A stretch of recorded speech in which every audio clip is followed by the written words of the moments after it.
Bonjour à toutes, bonjour à tous. Merci pour votre présence. J'ai l'honneur d'être l'animateur de cette conférence et je vous souhaite à tous la bienvenue au nom de l'AFDCI et de Juridim Cercol. L'AFDCI qui inaugure donc ce matin son 38e colloque annuel, ce qui montre un certain sérieux pour cette association française du droit de la construction et de l'immobilier, dont Hugues Perrinet-Marquet sur ma droite est le président. Ce matin, le thème de notre matinée est la vente d'immeubles à construire, qui est un sujet connu et très connu pour tous les praticiens qui sont dans cette salle. Et malgré cela, nous sommes dit qu'on pouvait traiter ce sujet, mais en prenant les thèmes par des zones de contact de la VFA, de la vente en état futur d'achèvement, avec d'autres thèmes en pratique. Et c'est ainsi que Maître Olivier Ehrenberger va parler du contact entre la VFA et la vente d'immeubles à rénover, que Madame Gwenaëlle Durand-Pasquier, Madame professeure Gwenaëlle Durand-Pasquier va essayer de tenter de décortiquer les relations entre les VFA et les BFA, sujet toujours extrêmement complexe quand on les négocie.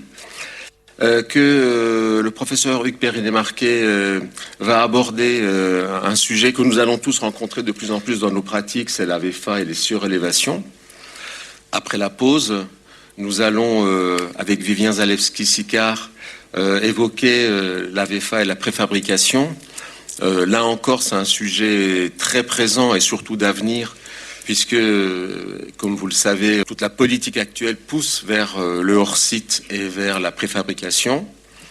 Et enfin, Charles Gisbert nous fera part de ses réflexions sur les points de contact entre le promoteur-vendeur d'immeubles à construire et le garant financier qui a délivré l'AGFA. Je ne vais pas faire d'introduction longue, je vais juste vous faire part d'une réflexion très personnelle et très courte. C'est que on a tous l'impression que la VFA, je parle de la VFA, bien sûr, il y a les autres ventes à immeuble à construire, mais enfin, celle qu'on fréquente, celle qu'on pratique le plus, c'est la VFA. On a vraiment l'impression de quelque chose de naturel et que tout le monde devrait connaître ça. Et juste, dans mon expérience personnelle, je me suis retrouvé dans une réunion où des investisseurs chinois étaient venus s'intéresser à un projet que nous développions en Île-de-France, en région parisienne. Et j'étais chargé de leur exposer la manière dont nous voyions la suite des événements dans nos relations. Et donc, je leur ai expliqué la VFA, le fait qu'ils allaient signer un contrat, qu'ils allaient me verser immédiatement 30 ou 35%, et qu'ensuite, au fur et à mesure, je construirai, et puis viendront pour la livraison. Au début, ils me regardaient un peu dubitativement, et après, le regard des investisseurs, ils étaient trois, se transformait en vraiment le regard de quelqu'un qui regarde un escroc en face de lui en disant « il veut me voler ». Et je m'en suis aperçu tardivement, c'est-à-dire au début, je pensais que c'était juste un problème de pédagogie juridique, mais en fait non, c'était un problème culturel. Et pour mon investisseur, il n'était pas envisageable de payer quelque chose sans que l'immeuble existe.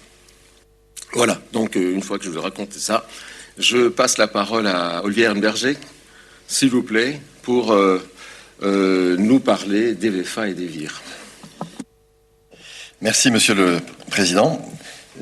Je vous remercie de votre invitation à ce colloque, à ce 38e colloque. J'avoue que c'est un exercice délicat de passer en premier devant des universitaires d'un calibre tel que ceux qui vont me suivre.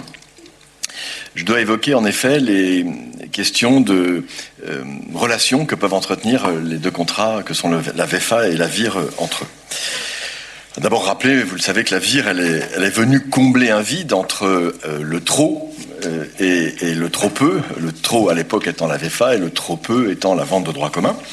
Avant 2006, il n'existait que la VFA et la vente de droit commun, et lorsque le projet ne donnait pas lieu à des travaux très importants, la pratique essayait d'organiser la réalisation des travaux, soit dans le contrat de vente lui-même, soit par une convention de travaux extérieure, plus ou moins habilement, dont l'indivisibilité ou la divisibilité n'était pas forcément très bien traitée, et avec dans les deux cas des résultats assez décevants pour les acquéreurs, tant il était difficile d'obtenir la mise en place de garanties de bonne fin, quand ce n'était pas la définition même des travaux qui était très imprécise, voire, et moi je l'ai vécu à titre personnel, des hypothèses d'ailleurs dans lesquelles la réalisation des travaux n'était même pas encadrée dans un délai.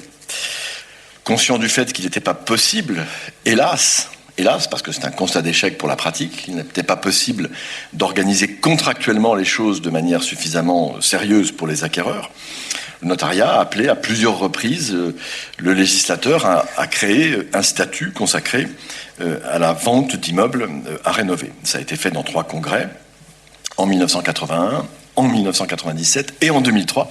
J'étais dans l'équipe du congrès de 2003, et d'ailleurs le professeur Perrinet-Marquet également, puisqu'il en était le rapporteur de synthèse. Et nous avions formulé cette proposition de quelque chose de simple, qui consistait à dire, c'est pas compliqué, le statut démarrera à partir du moment où il doit y avoir des travaux qui commencent ou se poursuivent après la signature de la vente, sans qu'il y ait lieu de distinguer sur la nature de ces travaux et leur valeur relative par rapport à la valeur de l'ensemble formé par l'immeuble existant et les travaux. Et le législateur a entendu cette demande en créant en 2006, dans la loi Engagement national pour le logement, la loi du 13 juillet 2006, la vente d'immeubles à rénover. Alors il faut bien dire que quand ce texte a été imaginé, et d'ailleurs nous-mêmes quand nous y avions réfléchi, on avait imaginé que c'était 2 contrats destinés à vivre leur vie chacun séparément dans leur coin. On avait d'un côté les opérations de construction simple avec un terrain nu, ou un bâtiment existant qu'on démolit, puis un bâtiment que l'on construit. Ça c'est la construction, ça c'était la VFA, c'était le spectre haut existant, le spectre haut de la protection qu'on imaginait et qu'on connaissait. Et puis à côté de ça, il y avait les immeubles existants qu'on allait tout simplement rénover, et ça c'était le spectre intermédiaire entre le spectre haut de la VFA et le spectre bas de la vente de l'immeuble existant. On n'avait pas imaginé, ou pas vraiment, que dans un même projet il puisse y avoir un peu de tout ça à la fois. Un peu d'existant sur lequel on va rien faire, un peu d'existant qu'on va un peu rénover, et puis des choses qu'on va totalement construire. Donc on n'avait pas imaginé une sorte de concours ou de concurrence entre ces 2 contrats. Or aujourd'hui, c'est ce qui se passe. Nous voyons fleurir des opérations qui sont de plus en plus d'une nature hybride, qui interrogent sur la nature des opérations qui sont menées.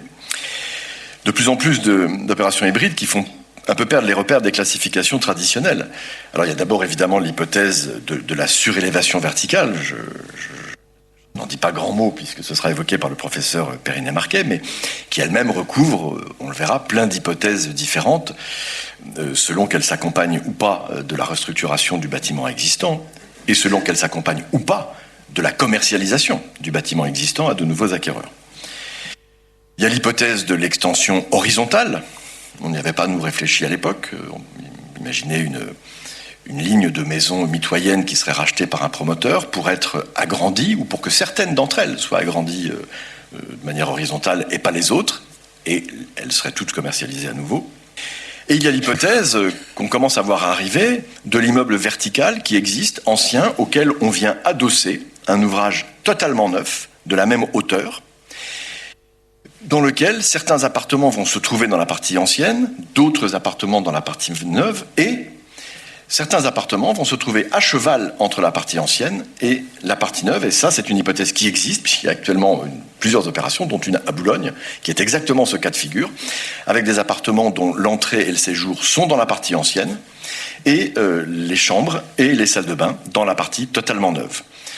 Cette hypothèse d'ailleurs, qui peut même elle-même être complexifiée, lorsque l'ouvrage neuf qu'on vient créer dépasse l'ouvrage ancien et vient l'encapsuler par une surélévation de l'ouvrage ancien, ce qui conduit à ce que les duplex du dernier étage soient totalement neufs pour certains d'entre eux, et partiellement neufs pour certains d'entre eux, puisqu'ils ont l'étage supérieur dans la partie neuve et l'étage inférieur dans la partie ancienne. Évidemment, ces hypothèses amènent le praticien à s'interroger sur ce qu'il doit mettre en place.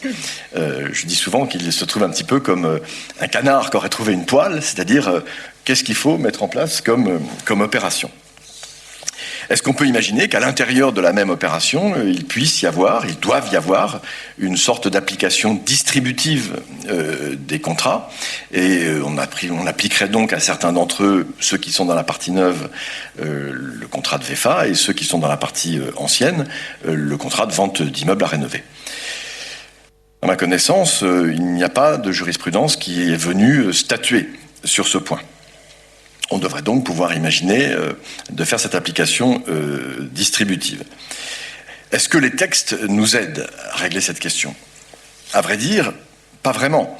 Dans la VFA, l'article L261-1 prévoit qu'il s'agit du contrat par lequel le vendeur s'oblige à édifier un immeuble.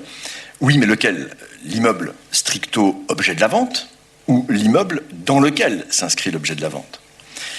De la même manière, dans la vente d'immeubles à rénover, on nous parle de l'immeuble sur lequel des travaux vont être réalisés. Mais même si l'article R261-1 définit très précisément, techniquement, les seuils de rénovation, la question de savoir s'il faut les appréhender sous l'angle de l'unité d'habitation elle-même ou de l'ensemble immobilier n'est pas clairement tranchée. Et finalement, tout ça est assez logique si on veut bien considérer que lorsque ces statuts ont été imaginés, on s'est positionné sur l'analyse du contrat de vente en lui-même. C'est-à-dire qu'on est parti de la vente de l'unité d'habitation pour rechercher un système protecteur de la vente de l'unité d'habitation. On n'a pas mené une analyse de l'opération immobilière. Ceci étant posé, la coexistence de ces deux régimes au sein d'un même programme est-elle quelque chose de souhaitable, de confortable dans la vie de tous les jours ? On peut en douter. On peut en douter parce que la coexistence de ces deux régimes est un facteur de complexité et probablement d'incompréhension des choses par les acquéreurs eux-mêmes et par l'écosystème qui entoure le promoteur ou le rénovateur. D'abord, une complexité de commercialisation. Ça veut donc dire qu'il faudra présenter au candidat acquéreur, selon l'appartement qui l'intéresse, il faudra lui expliquer que si vous prenez celui-ci, vous l'achèterez dans le cadre d'une vente d'immeuble à rénover, mais si vous prenez celui-là, vous l'achèterez dans le cadre d'une vente en état futur d'achèvement. Il faudra donc être capable de lui mettre en place, de lui proposer toute la documentation qui s'applique dans la vente d'immeubles à rénover, en particulier les diagnostics techniques, les superficies de l'immeuble, du logement, avant travaux et après travaux, alors que dans la VFA, on lui présentera une notice descriptive et les plans de vente classiques de la VFA.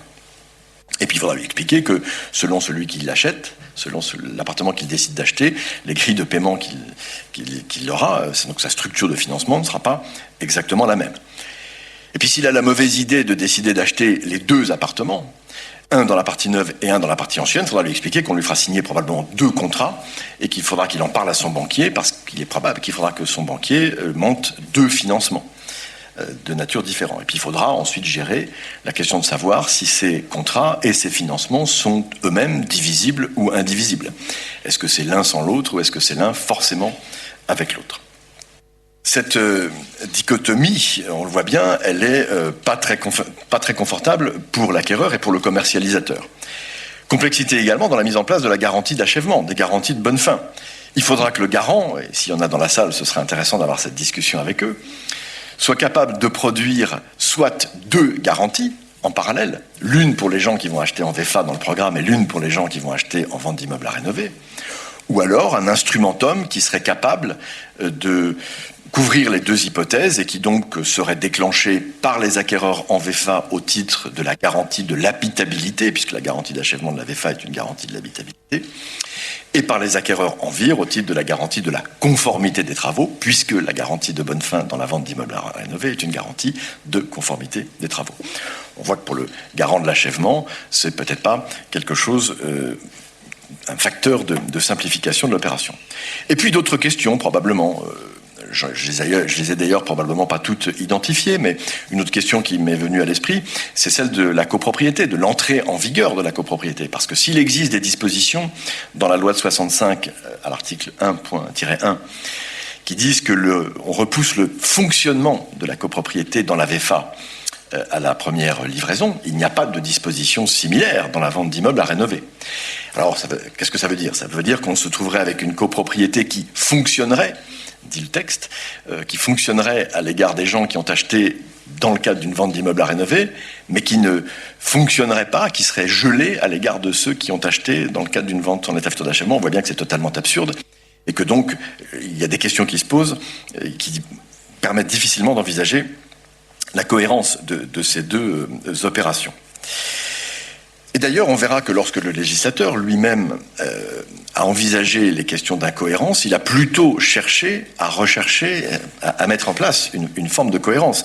Dans l'article L261-9, par exemple, il a posé une règle qui est d'harmonisation de l'application de l'article 1646-1 à toutes les ventes intervenues dans un programme immobilier, peu importe que l'acquéreur ait acheté avant achèvement ou après achèvement.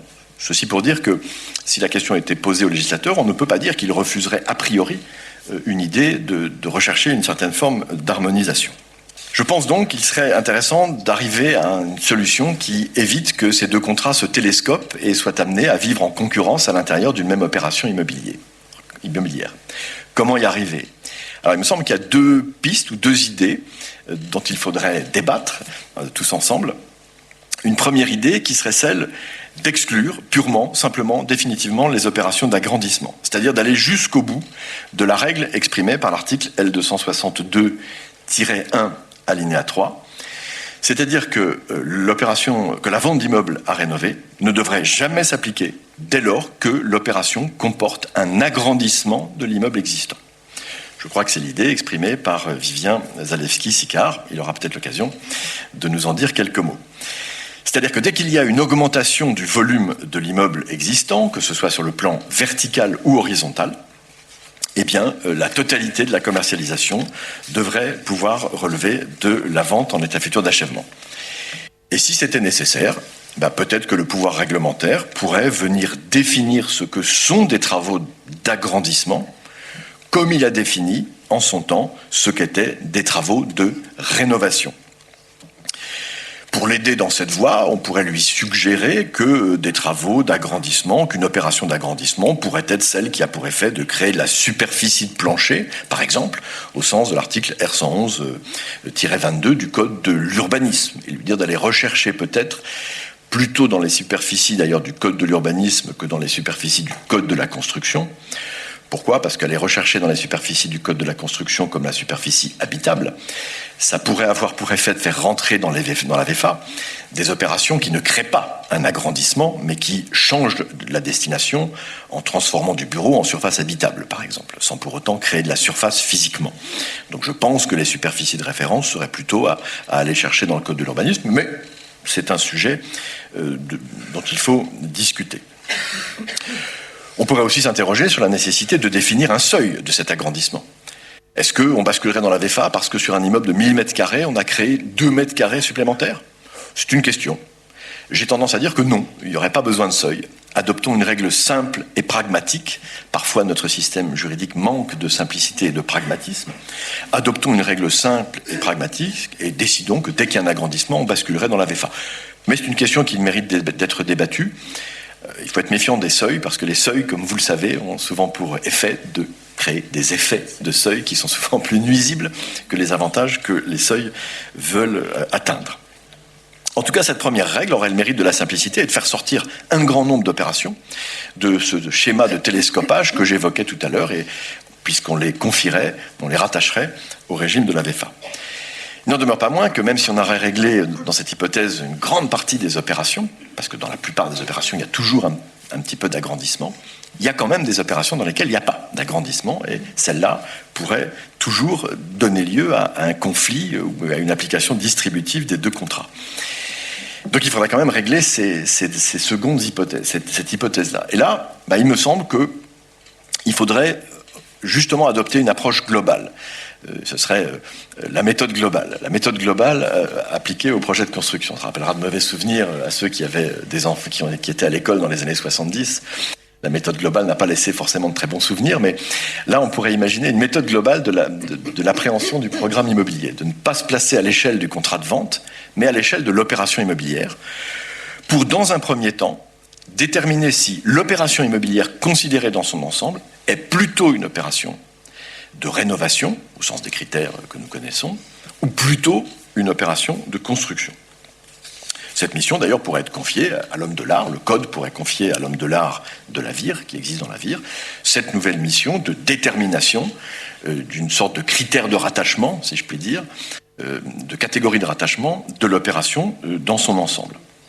Et donc, dans un deuxième temps, ce travail d'expertise étant fait, l'attestation, par exemple, étant produite par cet homme de l'art, on en tirerait la conséquence dans un deuxième temps, bien qu'on appliquerait à la totalité des ventes situées dans l'opération la catégorie de rattachement qui aurait été déterminée par l'expert. Si le régime de rattachement général est plutôt la construction, eh bien, on appliquera la VEFA à tout le monde. Le lot qui est plutôt neuf se verra appliquer pour le tout le régime de la VEFA, sans difficulté. Si on n'a pas touché aux fondations, si elles sont achevées et si on ne prévoit pas d'y faire quoi que ce soit, eh ben, on atteindra directement le seuil des fondations achevées, le seuil de paiement. Et pour le lot qui est existant, on appliquera lui aussi le régime de la VEFA, et les échéanciers de paiement seront les échéanciers de paiement d'ailleurs du programme et non pas des travaux dans l'appartement. Ce qui est de toute façon déjà le cas et toujours le cas. Et puis si c'est le contraire et que le régime principal est la VIR, eh bien le lot qui est existant se verra appliquer naturellement le régime de la VIR sans difficulté, avec la ventilation du prix de l'existant et du prix des travaux. Et il en sera de même pour l'immeuble, pour la partie totalement restructurée, auquel on ventilera le prix, sachant qu'il y aura, dans notre hypothèse, toujours nécessairement des existants, donc toujours une possibilité de ventiler le prix entre des existants et des travaux, puisque je vous rappelle que nous sommes dans une hypothèse dans laquelle il n'y aurait jamais d'agrandissement. Donc il y aura forcément toujours des existants. Le droit fiscal serait-il un obstacle à cette méthodologie et à ce raisonnement ? Évidemment, tout ça n'a de sens que si le droit fiscal ne pénalise pas le choix. Alors, il y a la question de la TVA et la question des droits de mutation à titre onéreux. Il me semble que sur la question de la TVA, le droit fiscal est en train de cheminer vers une sorte d'harmonisation entre les deux régimes. D'abord, la doctrine administrative appréhende déjà la TVA, non pas à l'échelle du logement, mais à l'échelle du bâtiment. Elle mène déjà une sorte d'approche globale. Dans la doctrine administrative, on dit bien qu'il faut prendre une appréciation globale du bâtiment considéré isolément. Considéré isolément lorsqu'il est autonome, ou considéré avec les autres bâtiments du programme lorsque ces bâtiments sont imbriqués et ne sont pas autonomes. Donc on voit bien que le droit fiscal sous l'angle de la TVA mène déjà plutôt une approche globale. Depuis la réponse ministérielle Louvagie de septembre 2022, on voit bien qu'il y a une volonté d'aligner le fait générateur de la TVA dans les deux régimes, qui se situe plutôt à l'achèvement. On voit bien qu'il y a aussi, depuis la nouvelle rédaction du petit a et du petit a bis de l'article, du deuxièmement de l'article 269 du CGI, qu'il y a aussi une tendance à aligner les appels de paiement en matière de TVA entre les deux contrats. Donc, bon an, mal an, on peut dire qu'il y a une tendance de la TVA qui est plutôt peut-être d'arriver à harmoniser les choses, étant entendu bien sûr que sur les parties neuves, la TVA est de plein droit, et que sur la partie ancienne, ça suppose toujours une option pour la TVA. Qu'en est-il des droits d'enregistrement ? Là, évidemment, la question est un peu plus délicate, puisque, en l'état actuel du droit, dans le système que je propose, se poserait toujours la question des droits de mutation à titre onéreux sur les immeubles ou les fractions de logements qui sont véritablement dans la partie ancienne. Mais là, peut-être que l'on pourrait inviter le législateur, s'il veut favoriser, et ça semble être le cas dans le Code de l'urbanisme et dans le Code de l'environnement, s'il veut favoriser toutes ces opérations hybrides de restructuration, de reconstruction, de cheminer tranquillement vers un système d'harmonisation des droits de mutation à titre onéreux, de sorte qu'il y ait une sorte de neutralité fiscale, et que finalement, que l'on choisisse un régime ou que l'on choisisse l'autre, à l'issue de ce travail fait par l'homme de l'art, il n'y ait une neutralité fiscale entre les deux systèmes qui seraient mis en place sous l'angle des droits de mutation à titre onéreux. Ça ne me paraît pas un objectif inatteignable pour le droit fiscal. Et d'ailleurs, pendant qu'on y serait, on pourrait également faire une harmonisation dans le code de l'urbanisme, parce qu'il n'est peut-être pas non plus pertinent que les VFA, comme les VIR, dès lors qu'elles comportent de l'existant, relèvent toujours du droit de préemption urbain. On pourrait peut-être en profiter pour nettoyer le droit de l'urbanisme et les sortir du champ d'application, l'une et l'autre, du droit de préemption urbain.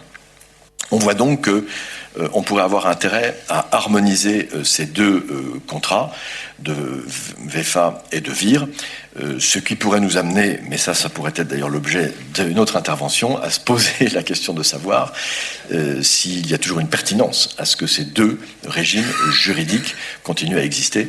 Ce serait l'objet d'une autre question.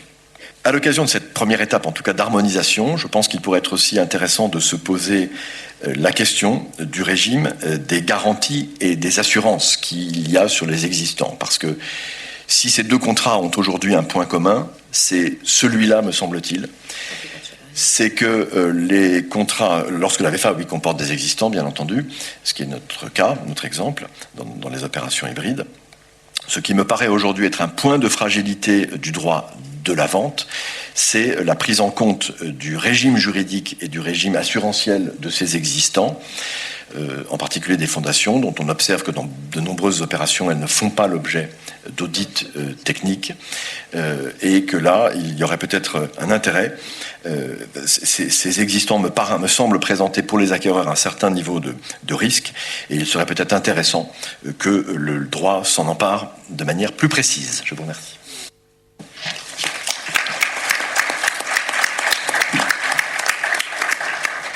Merci beaucoup. Merci surtout d'avoir respecté parfaitement le timing. J'ai pas très bien saisi. Lorsque vous dites que dans une opération mixte, on pourrait imaginer que le contrat de VIR l'emporte quelque part, s'applique également à une vente d'un logement qui serait complètement neuf. Comment peut-on déroger aux dispositions de la VFA, qui sont des dispositions d'ordre public? Et comment la VIR peut l'emporter voilà. Oui, parce que dans mon idée, mon postulat de départ est qu'il n'y a pas un régime qui est meilleur que l'autre. Parce que je crois que c'est ça que j'aurais peut-être dû dire. C'est-à-dire qu'on ne peut pas dire qu'il y a un contrat qui est meilleur que l'autre ou un contrat qui est plus mauvais. C'est un petit peu comme quand on nous interroge, faut-il faire une ESA, une SARL, qu'est-ce qui est mieux? Il n'y en a pas une qui est mieux que l'autre. Bon. Donc, déjà, en partant de l'idée que les deux contrats offrent un niveau de sécurité globalement équivalent. Le bilan est globalement positif, comme disait l'autre. Bon.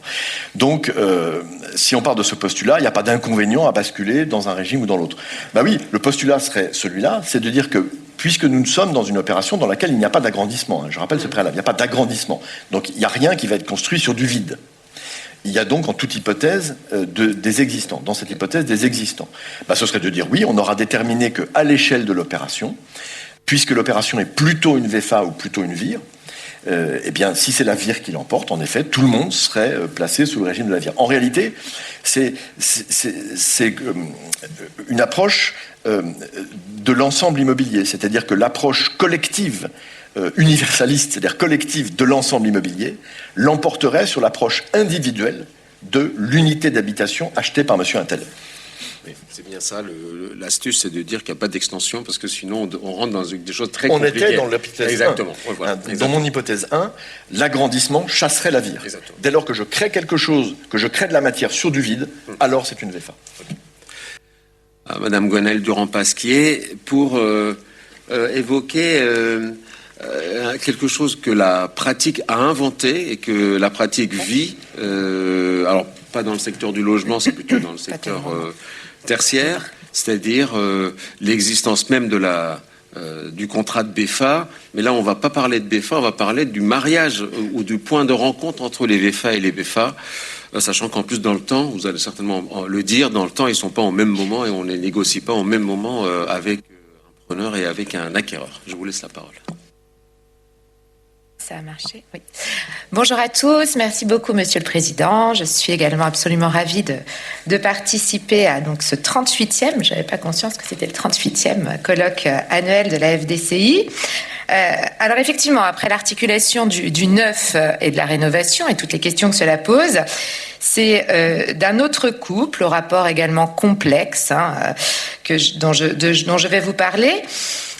ce couple de contrats, VEFA-BEFA, qui m'évoque en réalité, alors non pas une technique d'apprentissage de la lecture, moi, mais qui m'a évoqué en fait singulièrement une pièce de quincaillerie. Alors pourquoi ? Parce que le couple VEFA-BEFA relève d'une dialectique précise et technique qui s'apparente, qui m'a fait songer en tout cas à la minutie avec laquelle doit être construite ou montée une charnière. Si l'on y songe, en effet, telles les deux pièces métalliques de la charnière, les deux actes juridiques se présentent à la fois distincts mais interdépendants, et surtout, le réglage des différents éléments de l'ensemble doit se montrer suffisamment pointu pour que ne se crée ensuite, dans la mise en œuvre, dans l'exécution des contrats, ni jour, ni décalage. Autrement dit, pour atteindre l'objectif, ces deux contrats doivent parfaitement s'emboîter. De là, l'extrême anticipation et la finesse de rédaction et également des questions précises d'exécution de ces contrats. Et ce sont ces points que je développerai. Alors, car comme cela vient d'être dit, effectivement, sur le plan juridique, ces deux contrats sont entièrement nés de la pratique. Donc là où effectivement on vient d'évoquer des problématiques de texte et de frottement entre les textes du droit civil et les textes du droit fiscal, ou plutôt dans le secteur du logement, s'applique un ordre public, moi je vais vous parler effectivement d'un couple qui témoigne de la vigueur de l'innommé et de la place laissée à la liberté contractuelle. Alors, vigueur de l'innommé, pourquoi ? Parce que effectivement, le BEFA, aujourd'hui, le bail en l'état futur d'achèvement, qui est effectivement entièrement issu de la pratique, reste un contrat innommé, c'est-à-dire reste un contrat qui, au sens de l'article 1105 du Code civil, n'est nullement pourvu d'une dénomination propre. Certes, dans sa partie location, qui est souvent la seconde partie, s'applique bien souvent le statut du bail commercial et les dispositions d'ordre public. Mais le BEFA est beaucoup plus que cela. Le BEFA réunit de manière singulière un triptyque d'obligations, donc des obligations de construction, qui ne s'inscrivent pas d'ailleurs véritablement dans un louage d'ouvrage au sens de l'article 1787. Pourquoi ? Parce que précisément lorsqu'il y a une VEFA, le preneur n'est pas débiteur du prix des travaux. Donc autrement dit, le promoteur s'engage à réaliser des travaux vis-à-vis du preneur, certes, mais le preneur ne paie pas ses travaux. Il ne versera qu'un loyer, ensuite, qui est la contrepartie de la mise à disposition. Donc, des obligations de construction, des obligations de mise à disposition ensuite, mise à disposition anticipée d'ailleurs parfois dont on va parler, et corrélativement des obligations de prise de possession qui doit être garantie. Puis, on y trouve des obligations de location et de paiement d'un loyer, qui sont ici de véritables obligations de location.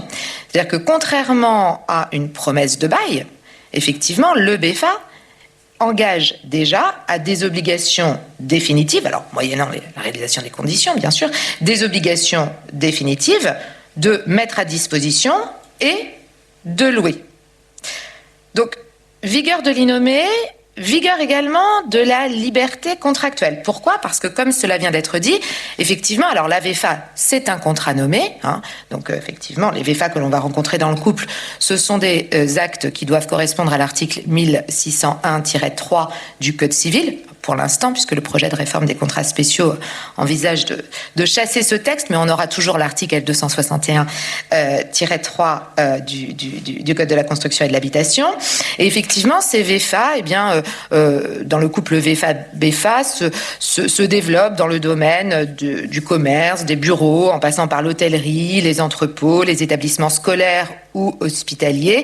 Et il y a une telle vigueur de ce couple que d'ailleurs on voit arriver en jurisprudence le fait que les BEFA attirent le secteur public avec le risque récemment relevé par 2 juridictions de requalification de ces BEFA en marché public. Voilà. Alors, pour circonscrire totalement le domaine dans cette introduction, il peut y avoir des couples VEFA-BEFA dans le secteur protégé de la VEFA. Pourquoi ? Parce qu'aujourd'hui, la Cour de cassation a une conception quand même un petit peu extensive, à mon sens, du secteur protégé de la VEFA. Et notamment, on sait que depuis un arrêt du 23 mai 2019, si je ne m'abuse, les résidences-services de manière générale relèvent du secteur protégé de la VEFA. Et on peut avoir effectivement des VEFA-BEFA dans le secteur protégé. Mais au-delà, effectivement, de ce cas particulier, ce sont des VEFA du secteur libre, donc des contrats nommés, mais finalement avec une grande latitude laissée à la liberté contractuelle, puisque c'est le droit commun de la VFA qui s'applique, les quelques articles du Code civil, et puis le droit commun de la vente, quand même, dont on parlera dans les interstices laissés libres.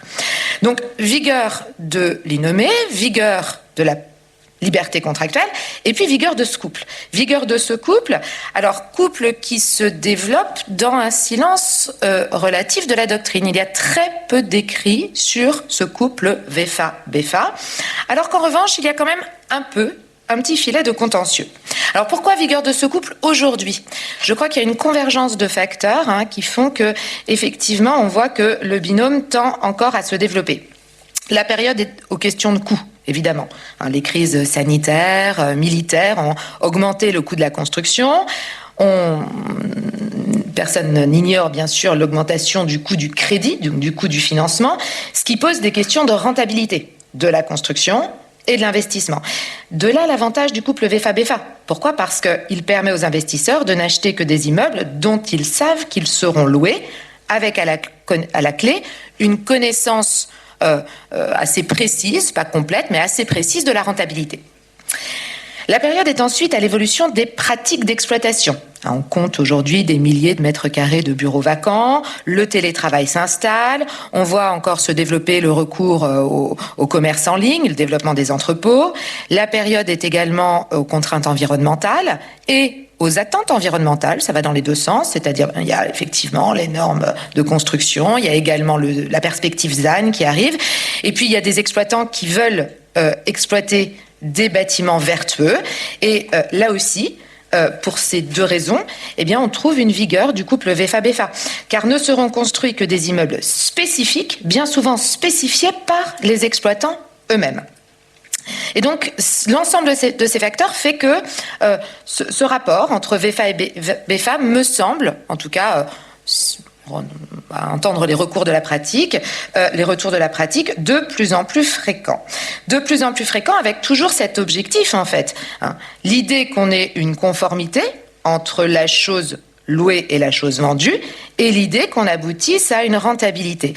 Et ce sont ces deux défis que je vais développer, puisque ce sont ces deux défis que me semble devoir remplir la rédaction et l'exécution des deux membres de ma charnière juridique, c'est-à-dire du contrat de VFA et du contrat de BFA. Je retiendrai d'ailleurs, par conséquent, ces deux parties, les clauses du couple VFA-BFA face au défi de la conformité, dans un premier temps, et puis les clauses du couple VFA-BFA face au défi de la rentabilité dans un second temps. Comment y parvenir ? Quels sont les risques, en quelque sorte ? Donc les clauses du couple VFA-BFA face au défi de la conformité dans un premier temps. Donc l'idée est ici que l'immeuble futur qui est caractérisé et loué par le preneur soit précisément l'immeuble futur qui soit acheté par l'acquéreur. Que ne se crée donc ni jour ni décalage. Et c'est en réalité sur deux plans que des réglages trop approximatifs peuvent conduire à des écarts ennuyeux. Le premier risque, à mon sens, est qu'il n'y ait pas de décalque parfait entre la définition de la chose future vendue et la définition de la chose future louée. Le second risque est d'autre part celui de la temporalité, que effectivement on ait un décalage entre le temps qui a été prévu dans le contrat de VFA et le temps de la construction qui a été prévue dans le contrat de BFA. Je retiendrai donc ces deux subdivisions en envisageant tout d'abord la définition par décalque donc de la chose vendue et de la chose louée. Quelles sont les problématiques ? Eh bien, on voit que la jurisprudence, puisque là il y a de la jurisprudence, montre que les réglages sont parfois compliqués. Alors, si on part de la définition ab initio, a priori, le problème est assez simple à régler. Il suffit qu'il y ait une lecture symétrique et soigneuse, puisque les deux contrats ne sont pas effectivement conclus de manière au même moment.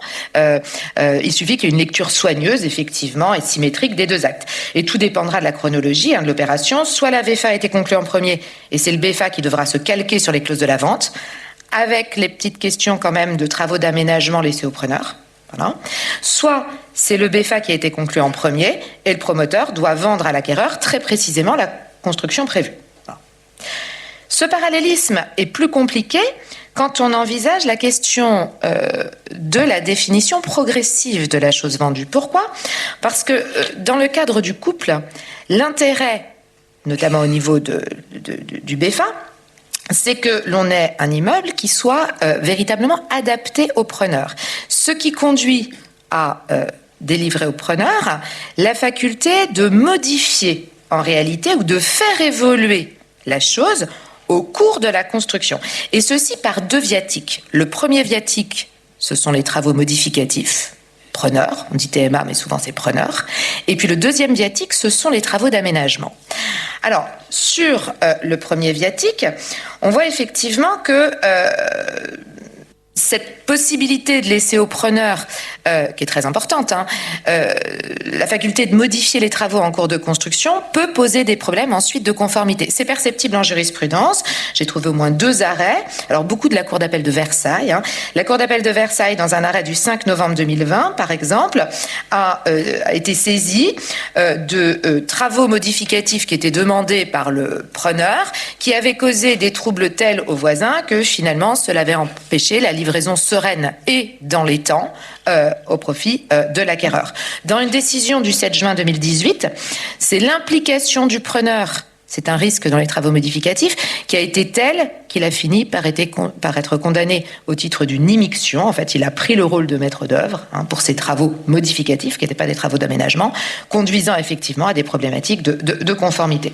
Alors, pour parer à ces difficultés, parce que il y a effectivement des clauses qui sont assez courantes, mais qui sont absolument déterminantes du point de vue de leur intérêt, c'est l'institution des comités de suivi, dans lesquels toutes les parties effectivement prenantes, acquéreurs et preneurs doivent être présentes, et puis la désignation, me semble-t-il, d'un même tiers expert.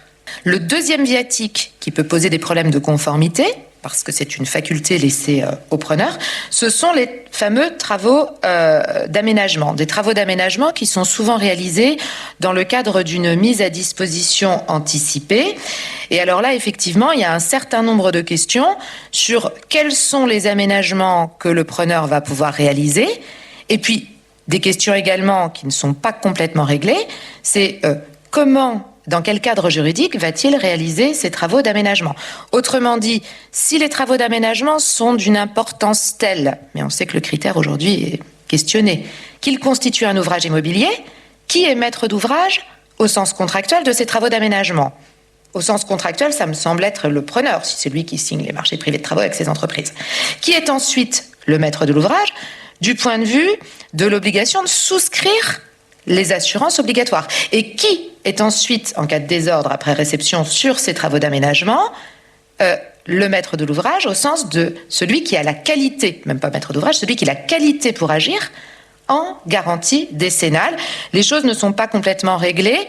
Alors, en regard de la jurisprudence sur d'autres points, il me semble qu'effectivement, si le preneur conserve ce qui généralement va être le cas ou ce qui devrait être le cas, la propriété des travaux d'aménagement durant tout le temps du bail, lorsque les désordres touchent ces travaux d'aménagement, c'est à mon sens lui qui devrait souscrire les assurances obligatoires en qualité de maître d'ouvrage à l'ADO de ces travaux d'aménagement et avoir la qualité pour agir en décennale. Mais on a vu cette année, ces derniers mois, des petites tergiversations ou des hésitations de la jurisprudence. Le premier arrêt n'était pas très clair en matière d'usufruit. Donc, les choses peuvent effectivement être questionnées. En tout état de cause, ce qui est réglé dans le BFA doit être reproduit dans le VFA. Dans la VFA. On doit savoir, effectivement, là aussi, il doit y avoir cette question de symétrie. Au-delà de la question de la conformité de la chose, stricto sensu, c'est la question de la conformité de la temporalité qui me semble, en second lieu, poser question. Donc la détermination en miroir des délais de livraison et de prise de possession d'autre part. En effet, la question de la temporalité miroir dans l'exécution des deux contrats du couple VFA-BFA invite, me semble-t-il, à 2 points d'attention. Le premier point d'attention, qui est assez complexe, et là, pour le coup, de ce que j'ai pu voir et lire dans les actes, n'est pas toujours très très bien réglé, à mon sens. C'est la question des qualifications. Et puis la deuxième question, c'est la question de la temporalité face aux causes, je n'ai pas dit les clauses, face aux causes de suspension. Les qualifications, tout d'abord. Les qualifications, pourquoi ? Parce que dans ce couple, encore une fois, la liberté contractuelle a une assez large place. Et donc, les définitions des différentes étapes de la construction, puis de l'exécution des contrats, est assez largement abandonnée à la définition contractuelle qu'en font les parties.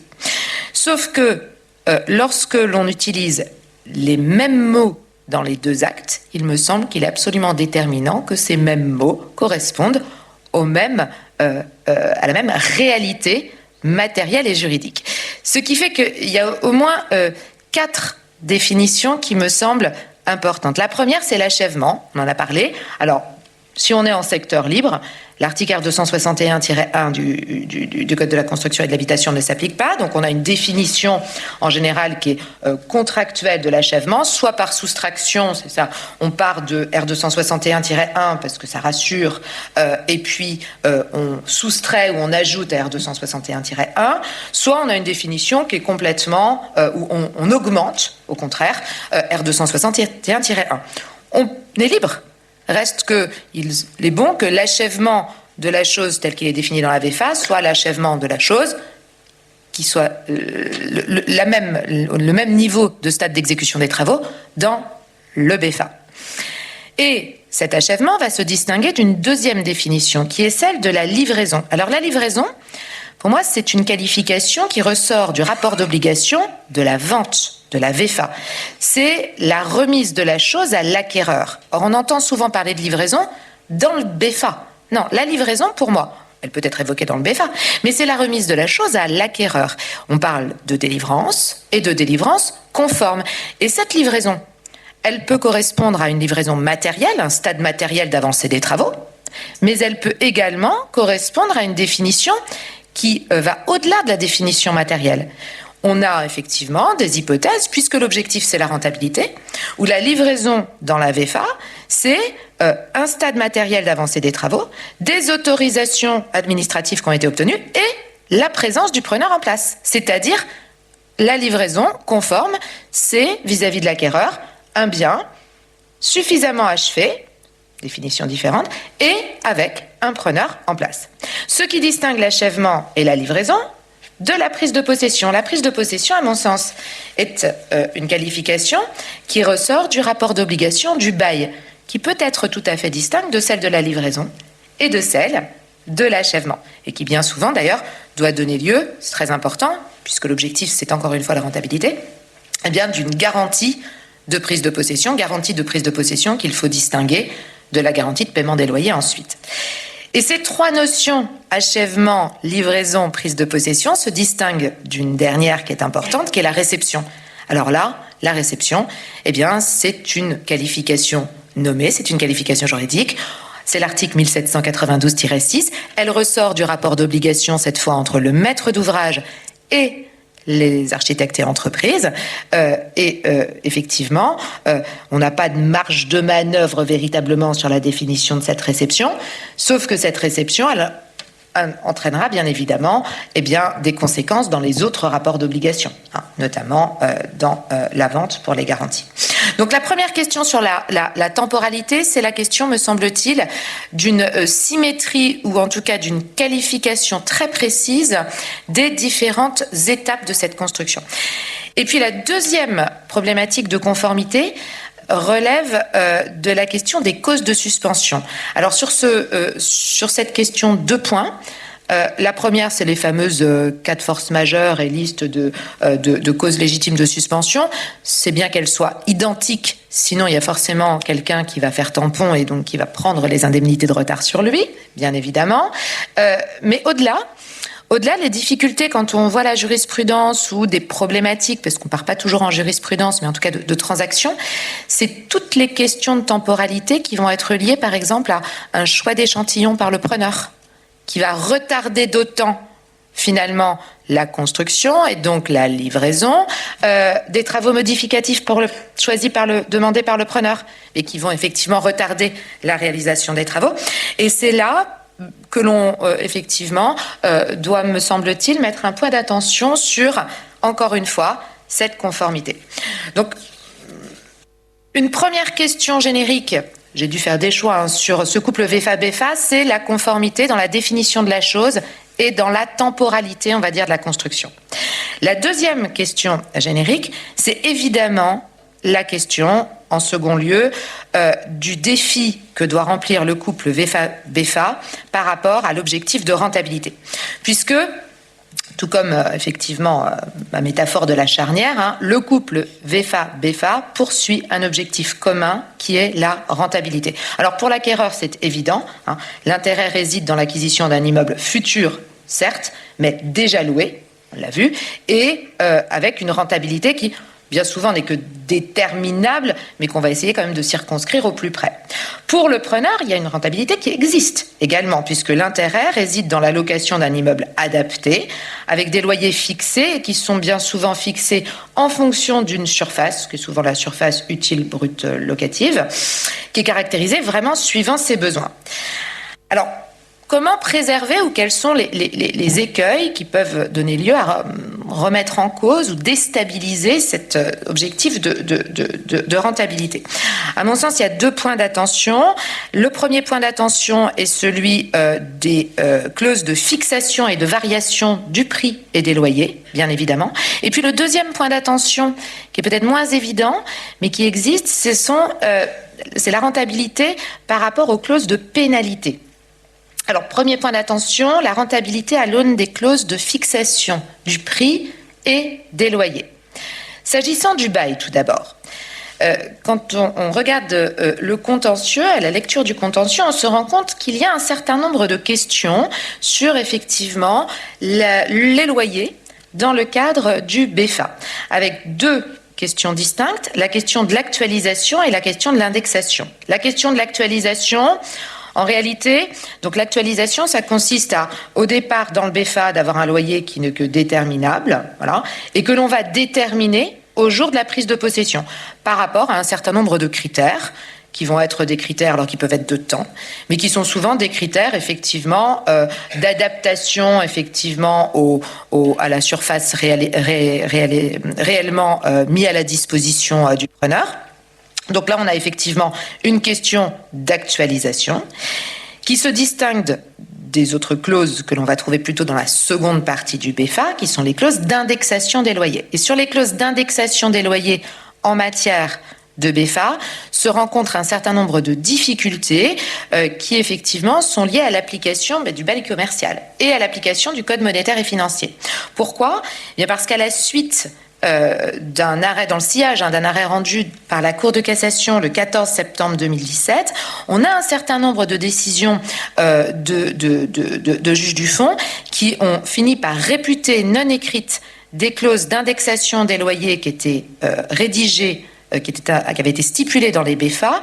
Pourquoi ? Parce que la rédaction était maladroite et conduisait finalement à remettre en cause l'impératif absolu qui figure à l'article L112 indice 1 du Code monétaire et financier, qui est l'impératif de concordance des temps entre la période d'indexation et la période de variation de l'indice pris en compte.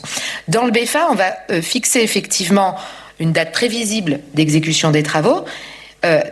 Il est absolument inenvisageable de considérer que cette date prévisible est le point de départ absolu de l'indice qui sera retenu pour la variation des loyers. Dans les arrêts, je retiens notamment un arrêt de la Cour d'appel d'Aix-en-Provence du 16 décembre 2021 qui a réputé non écrite donc une clause d'indexation qui prévoyait une date de révision d'ores et déjà fixée dans le BFA, alors que la prise de possession a été retardée. Et du coup, ce qui a conduit à une révision des loyers quelques mois après la prise de possession. Donc ça, c'est la première problématique au égard à la rentabilité. La seconde problématique, elle vise la fixation du prix dans les VFA. La fixation du prix dans les VFA, alors avec un certain nombre de difficultés. La première, c'est que la VFA, même du secteur libre, ça reste une vente. Donc il faut un prix déterminé ou déterminable.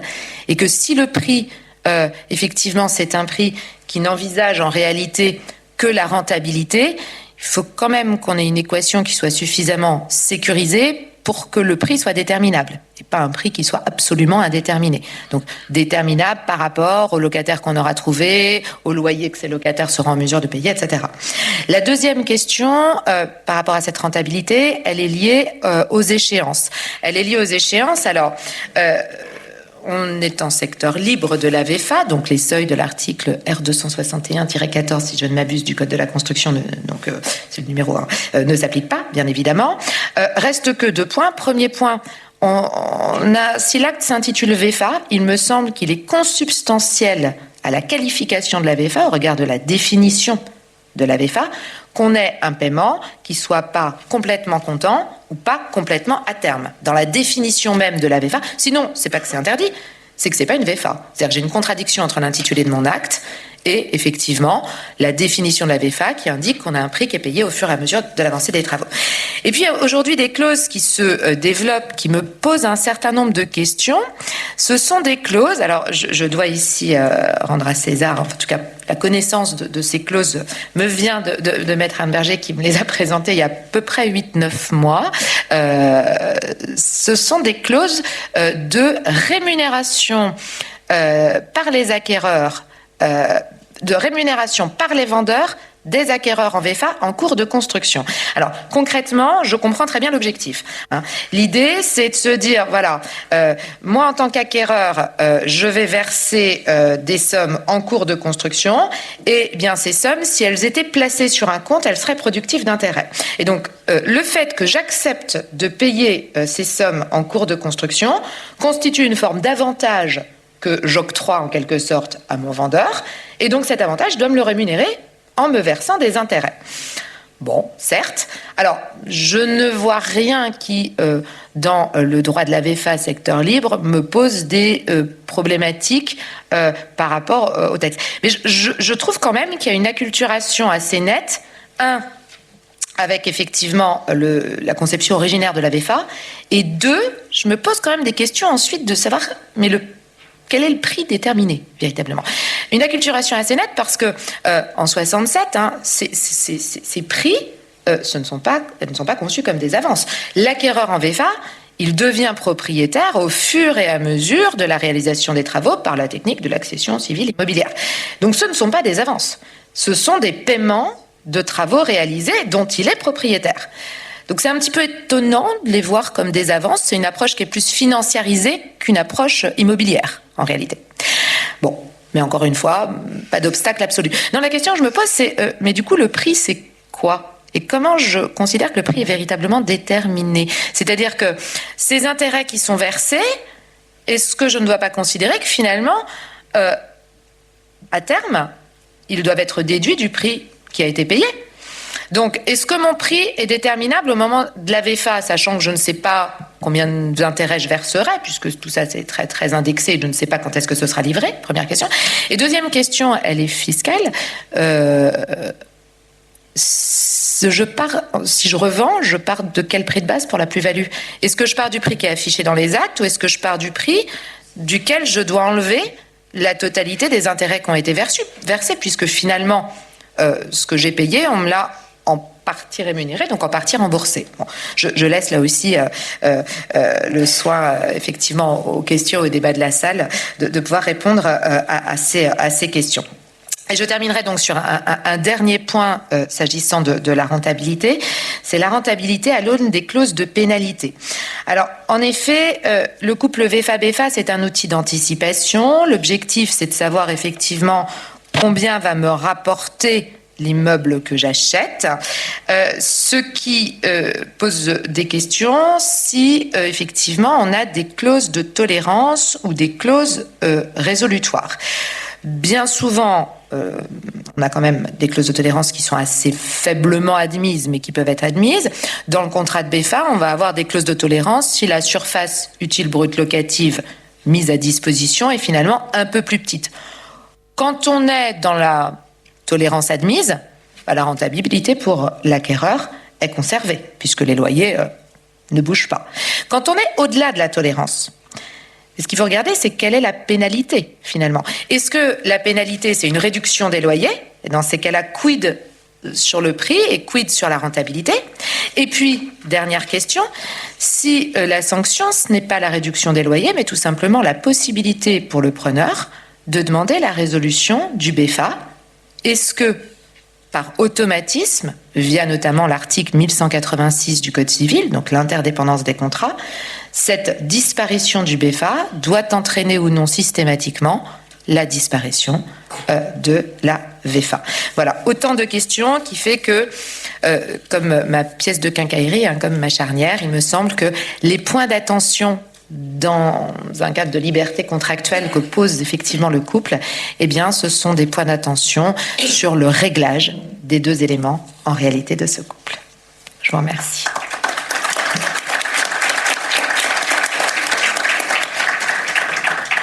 Merci beaucoup, Madame le professeur. Il y a beaucoup de choses que vous avez dites qui suscitent des remarques et des questions, notamment juste une remarque. La rémunération des fonds versés aujourd'hui est pratiquée oui, dans même le secteur protégé. Voilà, absolument.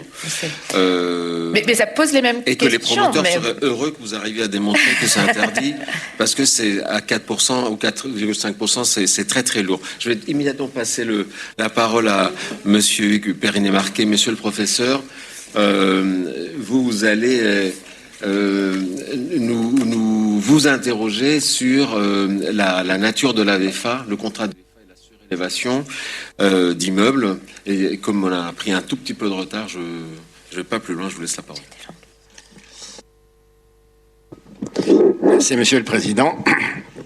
Alors, effectivement, le sujet que je dois vous traiter, c'est sur la vente en état futur d'une surélévation d'immeubles. Alors, il est évident que c'est une opération qui est forcément relativement en pleine actualité, puisque la surélévation, on pourrait dire que c'est une des deux mamelles de la densification, l'autre mamelle étant évidemment le ZAN. Alors, cette surélévation, elle présente d'évidents avantages parce que c'est une technique assez simple pour épargner autant que possible la consommation d'espace. Mais il y avait 3 obstacles. Premier obstacle, c'était dans le droit de la copropriété, le droit de veto qui était accordé aux propriétaires du dernier étage, droit de veto qui a été supprimé en 2014, donc on n'en parle plus. Deuxième contrainte, ce sont les règles d'urbanisme, évidemment, parce que pour surélever, faut-il encore que les dispositions des POS et aujourd'hui des PLU et des PLUI le rendent possible. Alors, cet obstacle se limite de plus en plus parce que dans le Code de l'urbanisme, on a de plus en plus de dispositions dérogatoires. C'est un mouvement fort du droit de l'urbanisme actuel, toujours plus de contraintes, toujours plus de dérogations.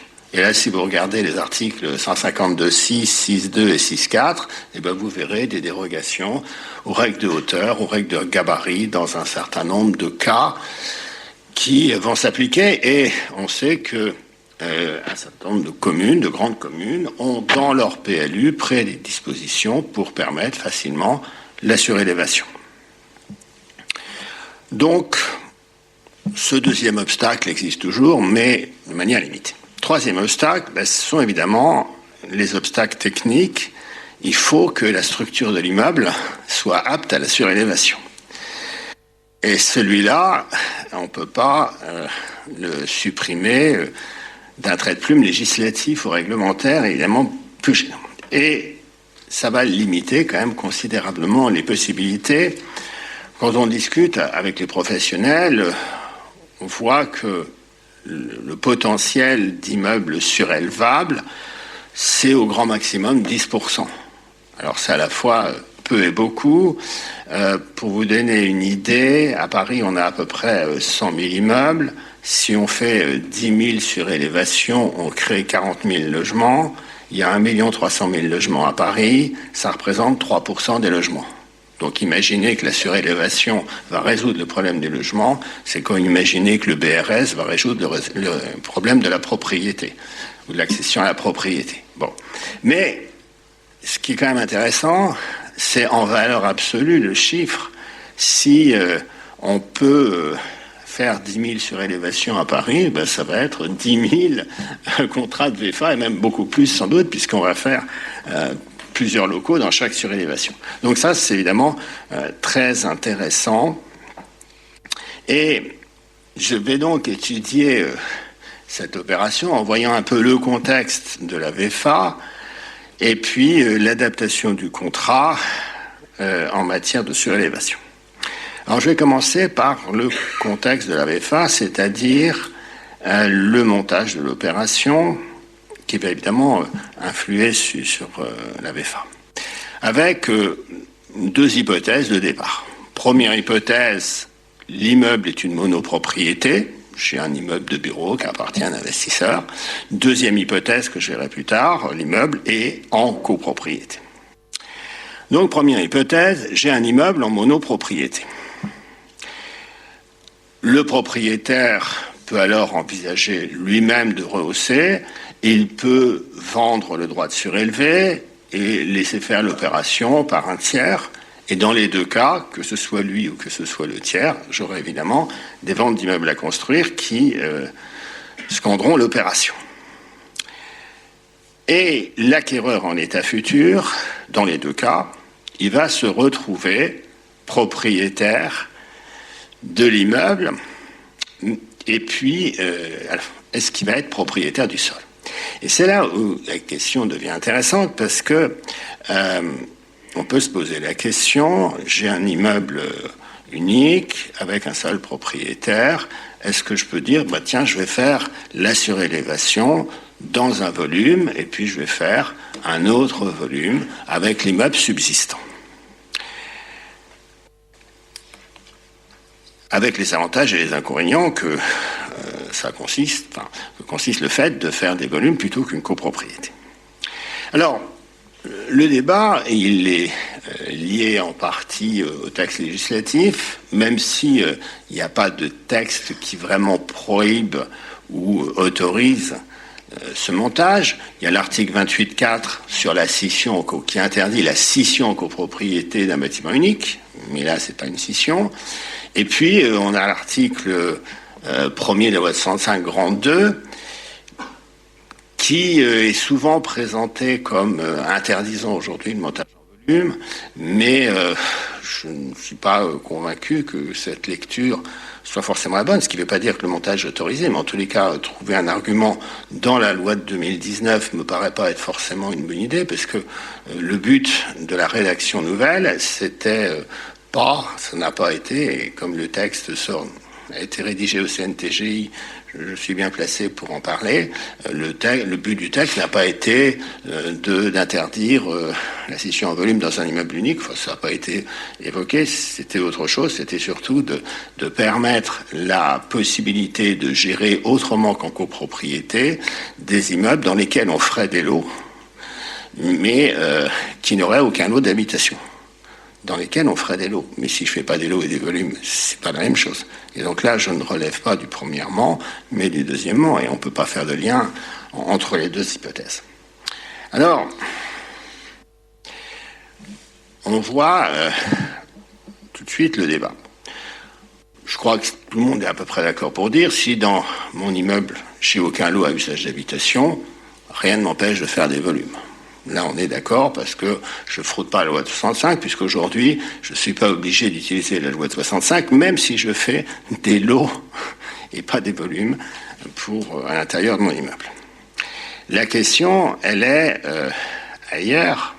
Elle est évidemment, si j'ai des lots d'habitation, est-ce que je peux le faire? Moi, je suis assez frappé quand je lis la jurisprudence des juges du fond, de voir qu'ils sont très tolérants à cet égard.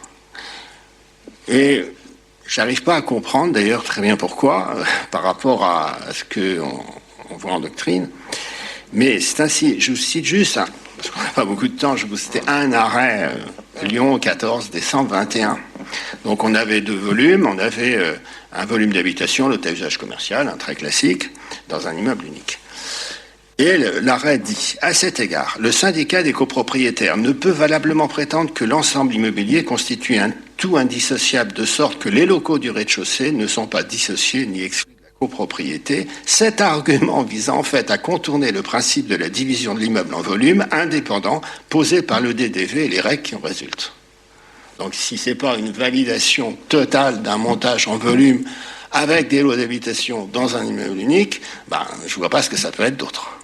Alors certes, la Cour de cassation n'a pas validé, mais elle n'a pas non plus interdit le montage. Ce qui amène quand même à être prudent. Parce qu'évidemment, on ne sait pas ce que la Cour de cassation dira. Mais je crois que c'est une hypothèse qu'il faut prendre en compte, avec peut-être une réserve qu'on voit dans un arrêt de la Cour d'appel de Poitiers de 2019, qui concernait les terrasses de Fort Boyard. Et dans cet arrêt, le juge raisonne de manière assez intelligente en disant, voilà, on a fait des volumes, alors c'était exactement ça, donc le commerce en rez-de-chaussée et puis l'habitation au-dessus. C'est un restaurant, un hôtel et puis l'habitation. Et il n'invalide pas ce montage, mais à chaque fois il se dit, mais pour le paiement des charges, est-ce que vraiment quand on a fait ce montage en volume, on a trop défavorisé les habitants d'habitation, enfin, les propriétaires d'habitation. C'est-à-dire, est-ce que vraiment le volume a été fait pour tourner la loi de 65 sur le paiement des charges ou pas? Et je pense que si on veut prendre le risque de faire un montage en volume dans un immeuble unique, il faut le faire en calant les charges le plus possible sur celles qui seraient de la loi de 65, ce qui va enlever un grand intérêt pour agir. Alors vous allez me dire, mais quel est l'intérêt à ce moment-là de faire des volumes? C'est qu'au moins on laisse la possibilité à chaque covolumier d'avoir la liberté de décision dans la gestion interne de son volume. Donc, des distinctions un peu entre ce qui relève de la finance et puis ce qui relève du pouvoir. Peut-être qu'il faudrait d'ailleurs que ces questions soient un peu précisées, parce que je trouve que c'est un champ un peu noir, ou gris en tous les cas, de la réforme de 2019. Si je fais un volume, donc, dans mon immeuble en monopropriété, bien évidemment, ça veut dire que je vais céder le volume souvent à un promoteur qui sera vendeur d'immeubles à construire. Bien évidemment, cette vente de volume va être soumise à droit de préemption. On ne peut pas avoir le beurre et l'argent du beurre et le solo de la crémière, hein, c'est un immeuble par nature, le volume, donc il est soumis à droit de préemption. Mais cela dit, si je fais un lot transitoire, c'est aussi un immeuble par nature qui est soumis au droit de préemption, donc ça ne change rien. Si je fais des volumes, est-ce qu'il y aura besoin que moi, vendeur d'immeubles à construire, je crée une structure de gestion du style AFUL ou ASL pour gérer les éléments communs? Ben oui, s'il y a des vrais éléments communs qui sont extérieurs à l'un des deux volumes. Mais je vous rappelle l'arrêt de la Cour de cassation du 26 mars 2020 où, dans une hypothèse où on avait un élément commun qui était en l'occurrence une rampe de parking, mais qui était à l'intérieur d'un des volumes, on a considéré que ce n'était pas un véritable élément commun qui nécessitait la gestion par une ASL ou une AFUL et que ça pouvait être réglé par un autre système. C'était en l'occurrence une servitude et ça a donc été validé. Donc voilà, si mon immeuble est en monopropriété. Si maintenant mon immeuble est déjà en copropriété, ce qui est évidemment une hypothèse plus fréquente, j'ai un immeuble qui est déjà en copropriété, alors petit rappel, dans un immeuble en copropriété, le droit de construire est une partie commune. C'est l'article 3 de la loi de 65 qui le dit très clairement, même si ce texte est supplétif de volonté. Et donc, puisque c'est une partie commune, eh bien, le droit de surélever sera aussi une partie commune.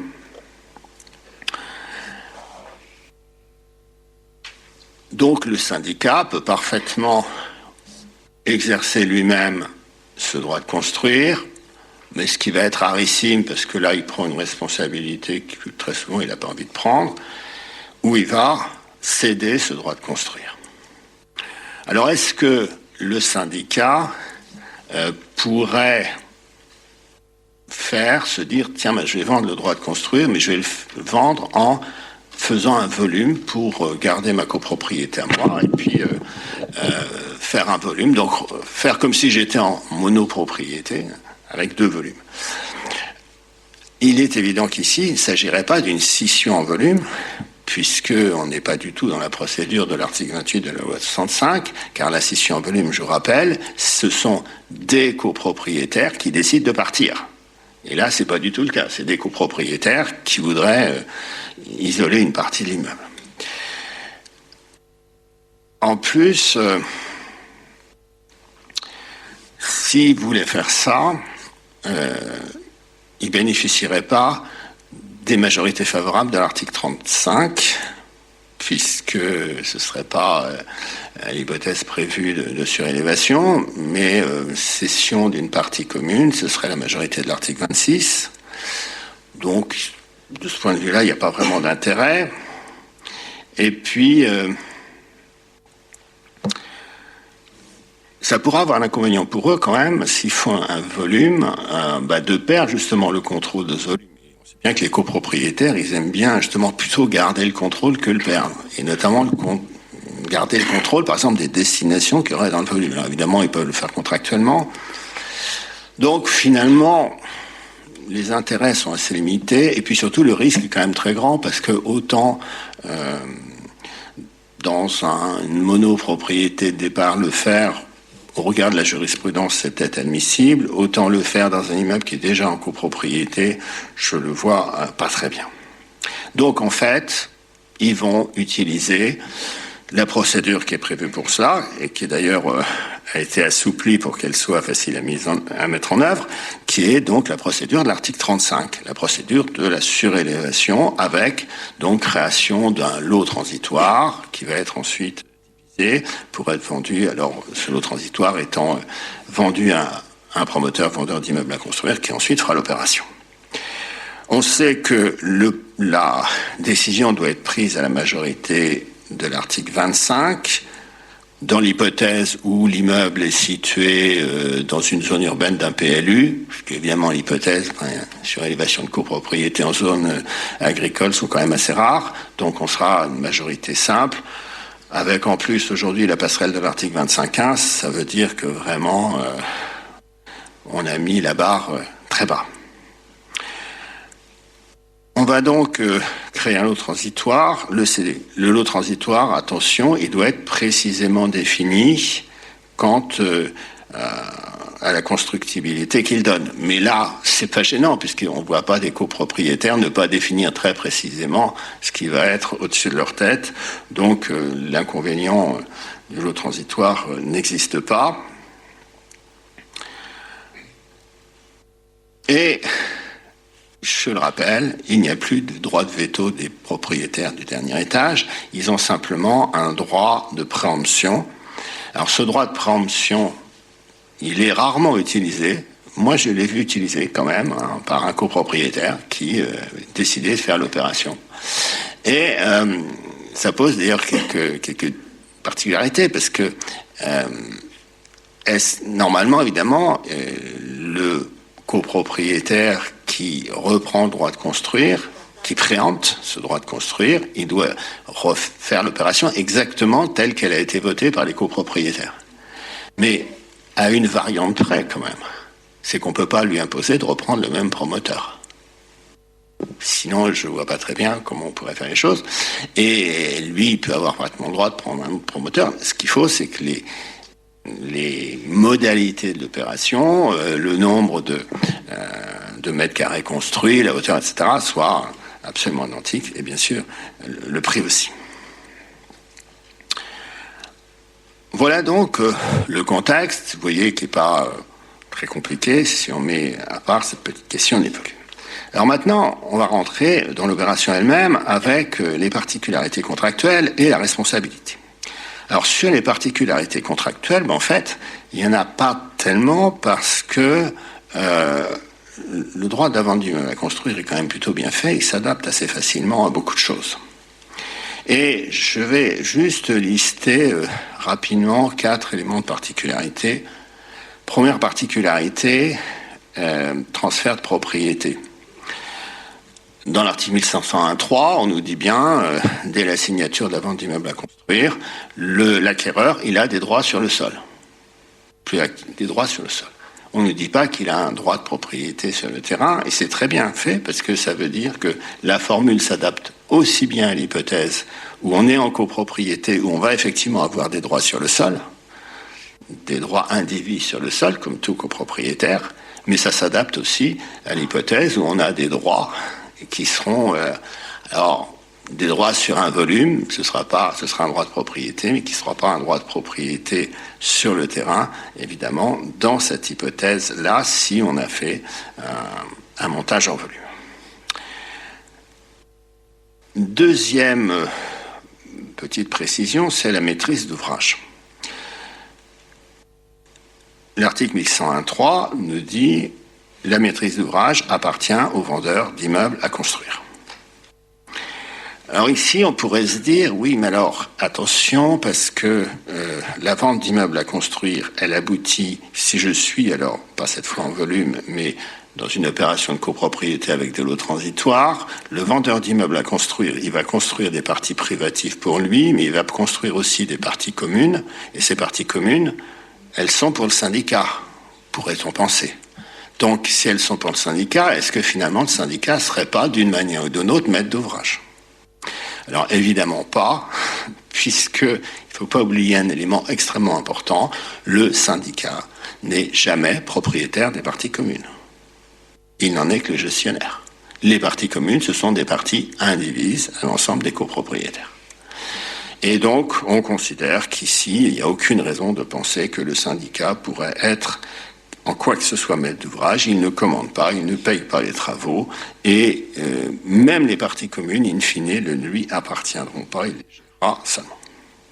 Troisième élément sur lequel, je crois, Maître Berger a déjà dit 3 mots, c'est la particularité, on construit sur existant. Et évidemment, c'est un peu différent d'une construction sur un terrain où on part de zéro. Mais ici, le droit de la responsabilité des constructeurs des ventes d'immeubles à construire est très clair. Les constructeurs sont responsables des existants sur lesquels ils construisent. Et il y a une jurisprudence constante là-dessus. Donc, s'il y a un problème d'existant, on ne pourra pas aller rechercher, évidemment, la responsabilité du syndicat de copropriétaires. C'est au vendeur d'immeubles à construire qui fait l'opération de surélévation de vérifier que l'immeuble est bien apte à supporter l'opération de surélévation. C'est la moindre des choses. Il y a vraiment une jurisprudence constante, alors pas sur des opérations de surélévation proprement dites, mais sur bien d'autres cas.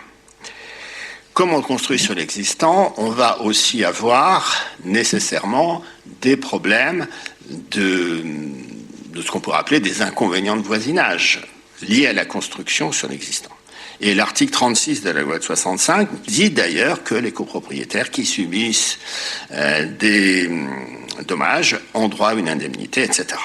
Et donc systématiquement, dans ce genre d'opération, il est utile de prévoir une convention d'indemnisation de ces troubles vis-à-vis des copropriétaires de l'existant.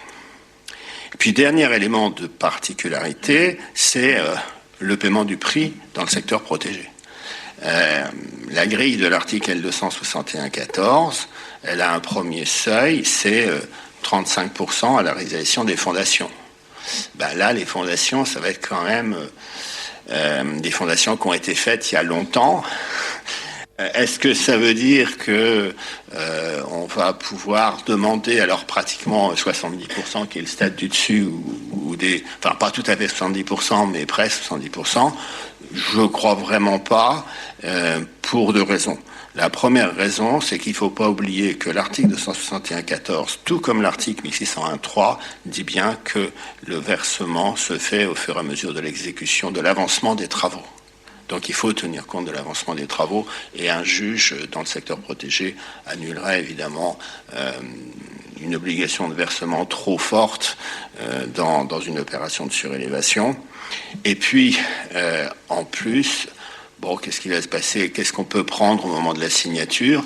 Ben, on va prendre ce qu'il est possible de prendre au regard de la réponse ministérielle récente et qui permet de dire, ben, à ce moment-là, on peut tenir compte des droits sur le sol. Alors là, ce sera les droits sur le droit de surélévation, le fait que le vendeur vous vende effectivement, enfin, lui a acheté les droits de surélévation et dans une opération de copropriété, ben, il vous vend effectivement des droits sur le sol, et donc on va retrouver les chiffres habituels, donc il n'y a pas vraiment de problème. Pour terminer, maintenant, les responsabilités et assurances dans l'opération de surélévation. Je rappelle, ça a déjà été dit, que le vendeur d'immeubles à construire est un constructeur qui encourt toutes les responsabilités des constructeurs. Et cette responsabilité du vendeur d'immeuble à construire, elle est même pire que celle des constructeurs-réalisateurs, parce que pour les constructeurs-réalisateurs, il faut qu'il y ait la preuve d'une imputabilité entre leur activité et le dommage. Pour un vendeur d'immeuble à construire, comme il n'est pas sur le chantier, c'est une imputabilité fictive, donc il est systématiquement responsable, sauf en matière de droit commun, où là, il faut démontrer sa faute. La surélévation, autre certitude, elle est constitutive d'un ouvrage. Il y a de la jurisprudence là-dessus, et la qualification a même été admise d'ailleurs pour un simple rehaussement de toiture qui est considéré comme un ouvrage. Donc, comme l'ouvrage, c'est l'élément déclenchant de l'article 1792, on voit qu'on est en plein dedans. Donc, qu'est-ce qui va en découler sur les problèmes de responsabilité? À l'égard des acquéreurs de locaux construits, ils vont bénéficier de la responsabilité des constructeurs qui va être offerte par le vendeur d'immeubles à construire, comme évidemment par les autres constructeurs. Et ils bénéficient d'une garantie décennale qui porte sur des désordres qui proviennent aussi bien de la partie nouvelle que des existants. Bien évidemment, le vendeur d'immeubles à construire va être responsable s'il n'a pas adapté aux existants la partie surélevée.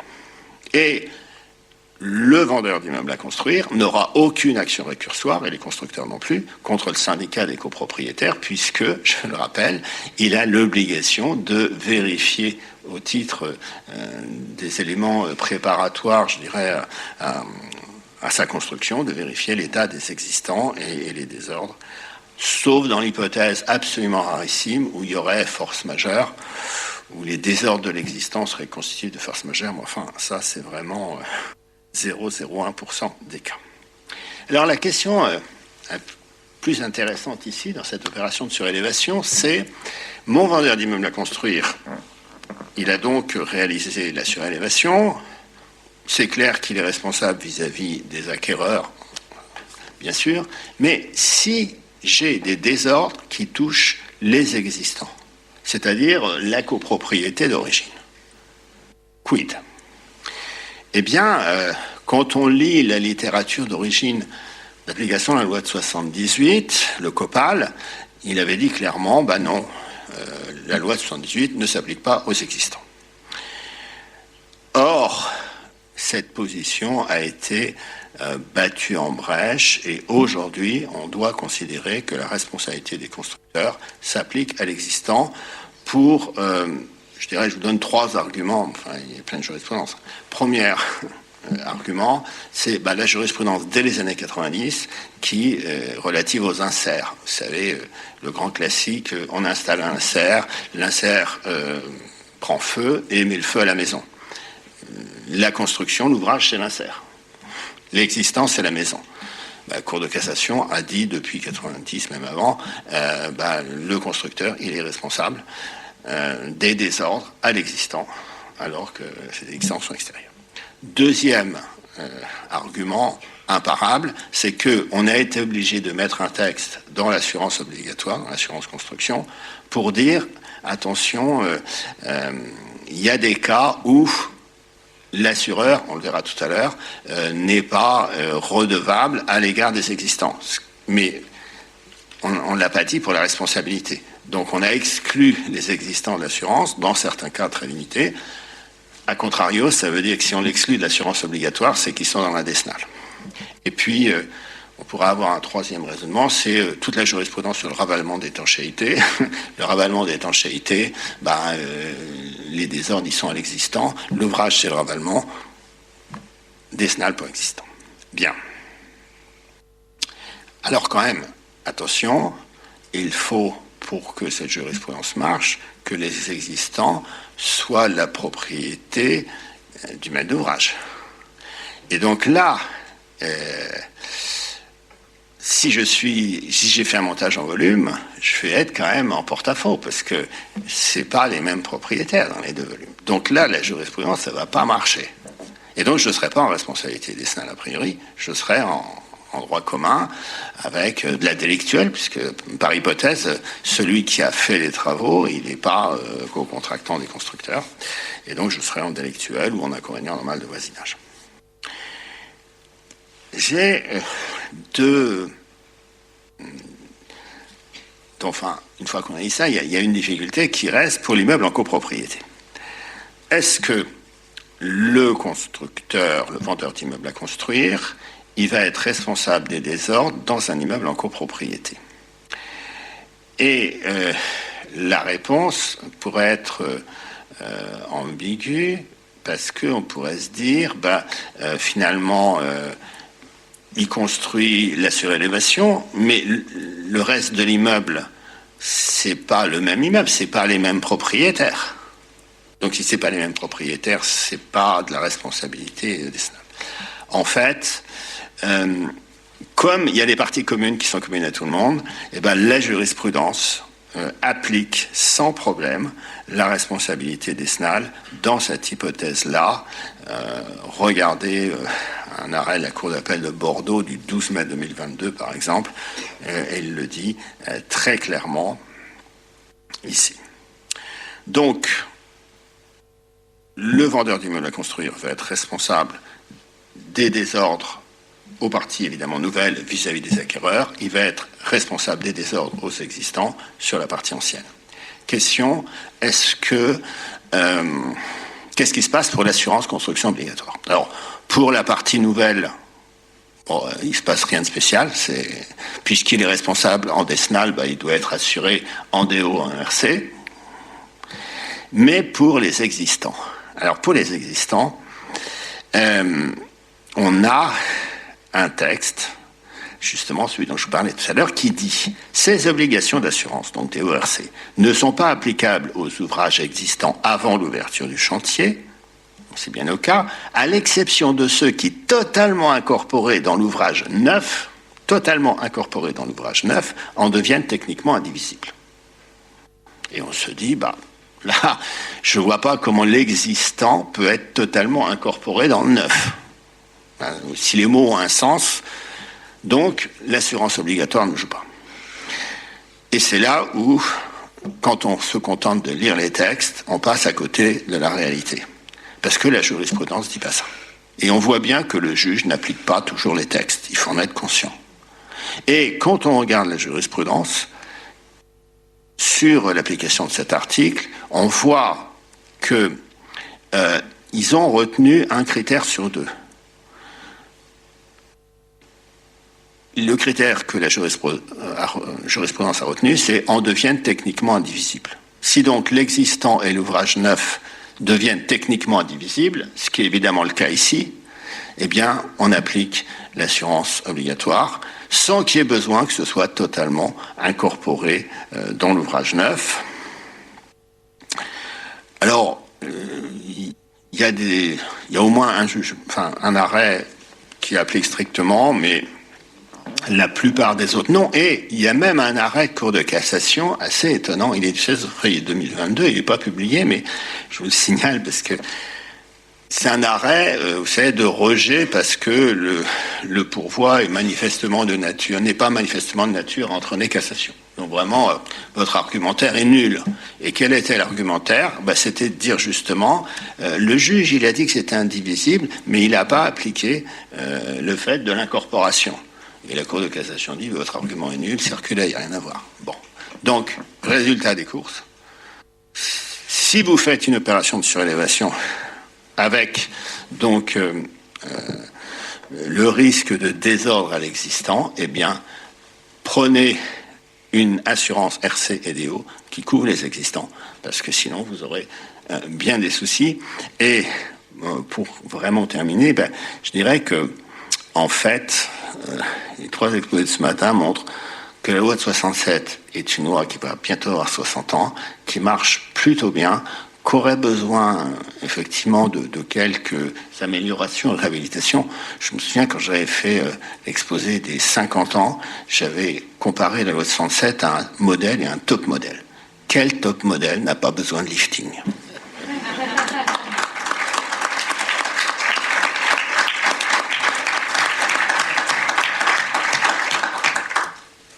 Merci beaucoup, monsieur le professeur Perrinet-Marquet. Ce que je vous propose, c'est que on demande si dans la salle il y a des questions. Oui. tous les exposés de ce matin ont un point commun. Ce sont des opérations à charnière. Et votre image, madame, est parfaite. Ce sont des opérations à charnière. VFA, BFA, VIR, VFA, surélévation. Et on pourrait en rajouter un cinquième, le CBI, avec quand on a un crédit bailleur et un crédit preneur. Et nous, la problématique qu'on rencontre, nous, on est administrateurs ad hoc, on travaille sur toute la France et même outre-mer, et on fait de la GFA en permanence. C'est notre métier de base, la GFA.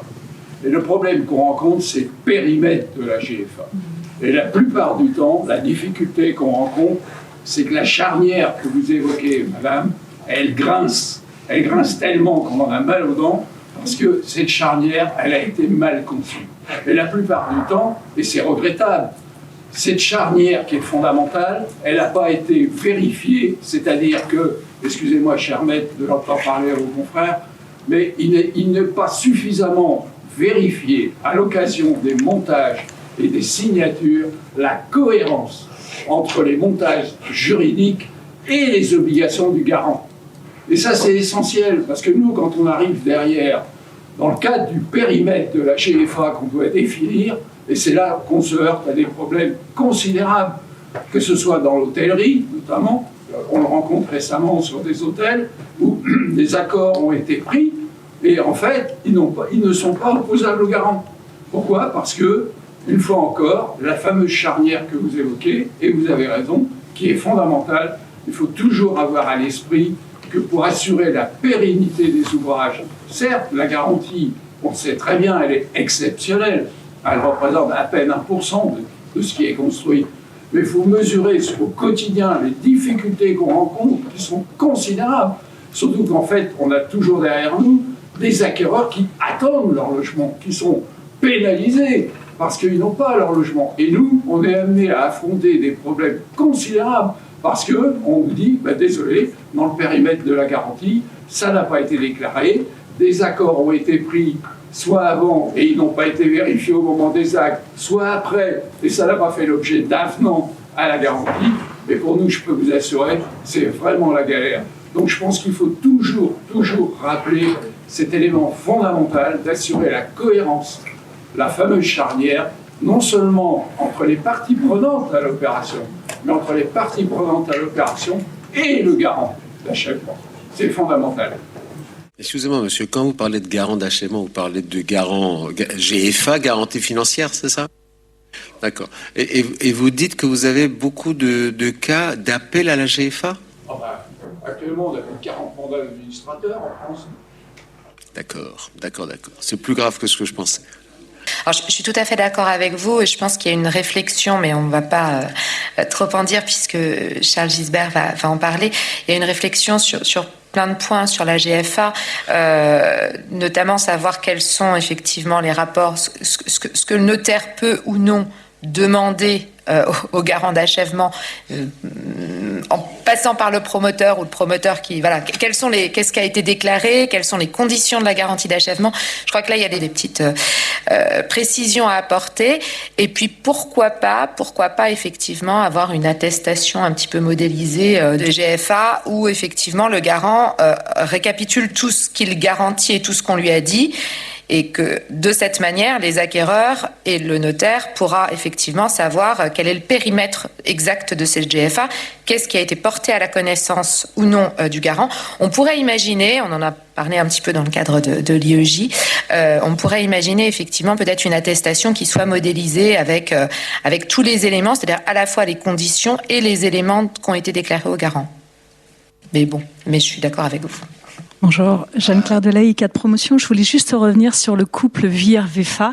On est totalement en phase, effectivement, pour simplifier, parce que la concomitance des deux dans une même opération rend vraiment les choses très complexes, notamment en matière de commercialisation, sans compter derrière le financement de nos acquéreurs. Juste quand même peut-être un point de vigilance, et vous l'avez évoqué, Maître Olivier Nenberger, sur l'aspect fiscal. Parce que si on est dans la proposition que vous faites de l'agrandissement, et donc où la VFA l'emporterait pour la totalité, on est sur ces opérations de rénovation sur des équilibres financiers assez précaires et souvent très délicats. Et le montage en VIR peut parfois avoir un aspect positif, notamment avec la TVA travaux à 10%, qui certes n'est pas récupérée derrière, mais puisqu'on est en droit d'enregistrement, mais peut, dans certaines hypothèses de travaux de configuration, présenter un avantage. Donc, ces sujets sont complexes et donc il faut vraiment être peut-être dans la dentelle là-dessus, mais en tout cas totalement favorable pour simplifier les choses. Oui, en effet, je pense qu'il y a en arrière-plan un enjeu fiscal à tout ça. C'est pour ça que j'émettais l'idée d'arriver à une neutralité fiscale finalement entre les deux régimes, parce qu'effectivement on se retrouve parfois dans la situation où finalement un régime va être plus tentant, plus intéressant sur le plan civil ou plus cohérent sur le plan civil, mais pénalisant sur le plan fiscal. Et c'est finalement un peu dommage, si on veut favoriser les opérations ou protéger les acquéreurs, qu'on soit pollué dans notre réflexion par des considérations fiscales, en définitive, et que ce soit finalement des considérations fiscales qui guident des choix civils. Donc je pense qu'il y a une réflexion à mener du côté des pouvoirs publics pour arriver à une espèce de lissage fiscal pour faire que les deux régimes se ressemblent le plus possible. Mais je suis d'accord qu'il faut être très prudent là-dessus, c'est vraiment de la dentelle. Oui. Une question pour Maître Périnet-Marquet. Vous avez parlé de la dommage ouvrage qui devrait être souscrite et pour couvrir les existants. Et moi, ma question, c'est dans ces cas-là, quel est le point de départ de cette garantie ? Le point de départ, c'est celui de la garantie décennale, c'est forcément la réception des travaux. Alors, la réception des travaux, des nouveaux travaux. Oui. De toute façon, il n'y a pas de travaux surexistants au sens strict du terme. Enfin, les travaux, c'est sur la partie surélevée. Oui, mais si par exemple on a une concomitance entre la garantie décennale du bâti qui n'est pas terminé, on est dans la première garantie décennale, et qu'ensuite on a des travaux de surélévation. Dans le délai de 10 ans. Voilà, dans le délai de 10 ans. Là, il y aura deux assurances qui vont jouer à des dates différentes, puisque le point de départ de chacune sera différent. Ce sera la réception de la partie d'origine qui va jouer pour l'ADO de la partie d'origine et symétriquement pour la partie rénovée. Il y aura une recherche de la cause du sinistre. Donc, soit c'est dans l'ancienne décennale, soit c'est à cause des nouveaux travaux. Donc, ça sera dans la nouvelle décennale. Je rebondis sur la question, parce que c'est vrai que c'est la question de la surélévation, c'est une question absolument déterminante. Le montant, dans ces cas-là, pour assurer les existants, c'est ça que je me dis, parce que on a quand même, en termes de coûts, c'est peut-être une approche un peu économique des choses, mais en termes de coûts, ça signifie que le vendeur, puisque si j'ai bien compris l'arrêt de la Cour d'appel de Bordeaux, dont je n'ai pas connaissance, mais je vais aller le voir, le vendeur est considéré comme étant effectivement responsable vis-à-vis des copropriétaires du dessous qui étaient déjà présents, et donc il faut qu'il prenne une DO qui couvre la partie nouvelle et toutes les existants, mais en termes de coûts, c'est pas trop rédhibitoire d'avoir à couvrir de manière obligatoire la totalité des existants. Oui, alors il s'agit de voir les dommages qui seraient susceptibles d'être causés par les travaux. Donc c'est pas le coût des existants, heureusement. Ouais, voilà. Mais ça peut être, c'est exactement la même problématique que celle qui était justement liée aux inserts. Et quand on a dit après coup, finalement l'assureur il doit assurer le montant total du pavillon qui a brûlé à cause de l'insert. Voilà, et c'est pour ça que la loi était intervenue avec le fameux exemple, si j'installe un chauffage au château de Versailles et que le château de Versailles brûle, l'assureur DO devra payer le château de Versailles. Bon, alors donc on a eu cette réglementation qui est intervenue, sauf que manifestement les juges, alors on verra ce que dira la Cour de cassation, mais ont décidé de ne pas l'appliquer dans la totalité. Et c'est pas la première fois que les juges, en matière de responsabilité des constructeurs, n'appliquent pas la loi. Je rappelle quand même que la réception tacite, elle était expressément exclue dans la loi de 78. Et que 10 ans après, la Cour de cassation a dit, non, c'est très bien. Et là, donc, il y a une volonté manifeste de venir en aide aux malheureux qui se retrouvent dans les existants, et donc il faudra que l'assureur dommage ouvrage en tienne compte. Et à la limite, c'est même pas le vendeur d'immeubles à construire qui doit couvrir les existants. C'est quand le vendeur d'immeubles à construire va assurer la partie neuve, il faut que l'assureur des hauts pense qu'il peut payer une partie des désordres existants et qu'il fasse rentrer dans son calcul économique cet élément-là. Voilà. Mais aujourd'hui, c'est ce qui découle de la jurisprudence. Il n'y a pas qu'un arrêt, il y en a vraiment plusieurs. Alors, il y a un arrêt qui applique strictement, et il y en a au moins 3, vous verrez dans mon texte écrit, qui considèrent qu'à partir du moment où il y a indivisibilité, ça suffit. Mais il faut dire que le critère choisi est tellement... C'est là où les assureurs ont peut-être fait une erreur, puisque ceux qui ont rédigé évidemment le texte, ils ont pensé qu'en mettant vraiment complètement, ils allaient être tranquilles. Mais comme c'est un critère à peu près qui est tellement inapplicable que ça exclut finalement toute intervention sur les existants, ça a paru excessif au juge et le juge corrige pour des raisons d'équité. Voilà. Quand on fait des travaux sur l'existant, le problème de l'assurance est vu. Par contre, le vendeur d'insert, lui, il n'a pas du tout, lui, il voit pas du tout qu'il va avoir une garantie décennale à fournir. Puisque j'ai la parole, je veux juste vous dire que le problème des BEFA et des VEFA, c'est que ça se fait au fur et à mesure. C'est-à-dire quand on négocie le BEFA, on est content, on est très content, on a signé. Quand on fait la VEFA, on à vendre ce qu'on a vendu au BEFA, donc on est obligé de revenir négocier le BEFA, et donc c'est ça le problème de la charnière qui est jamais parfaite. Je vous propose une pause. Merci beaucoup.